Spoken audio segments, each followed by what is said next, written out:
We're at the boutique Jupe Empressé in Quebec City, and we're talking all things retro and modern with Basia Bulat. Smart people. I was practicing what I had left to say, but I can't say now. Everything on this album seems minimalist to a certain extent. Yeah, there's definitely a lot of space on the album, maybe more than on my previous albums, but I think I played a lot with different kinds of sounds. I think my first two records were very, very folk-oriented, and I think this new one is still very much a folk album, but it incorporates a lot more modern sounds. I never dreamed that you would be the one to shoot me down so soon.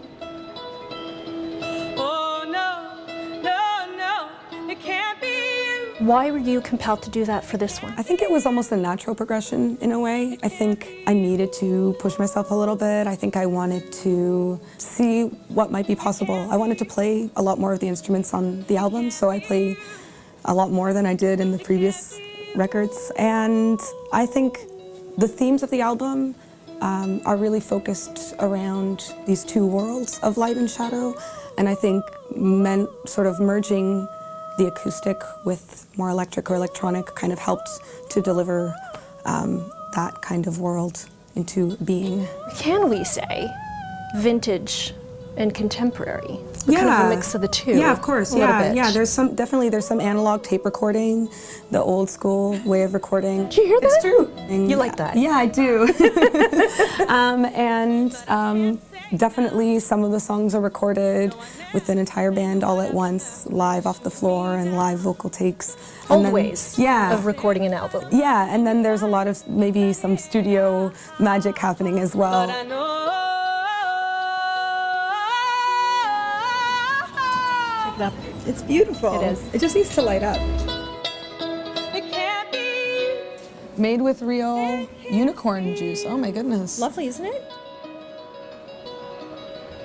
Never. For the themes on this album, do you feel they were closer to what you went through on a personal level as opposed to just social aspects? This album is definitely a more personal record, and the lyrics are more personal, and more than anything it centers around darkness and light and finding moments of joy and finding light in a darker time.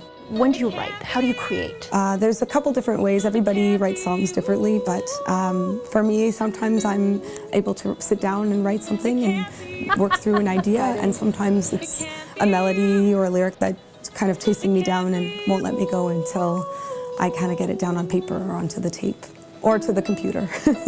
Does it need to be perfect? Do you need to get to that point where everything is slick and smooth, or you're okay with the little twists and turns to it? I don't think the kind of music that I like, I don't even know if it's possible to make anything perfect. But for me, I'm always looking for something that feels real and if I believe in what the singer is saying. So that's always been the thing that I look for or I'm listening for in a song for myself. It can't be you.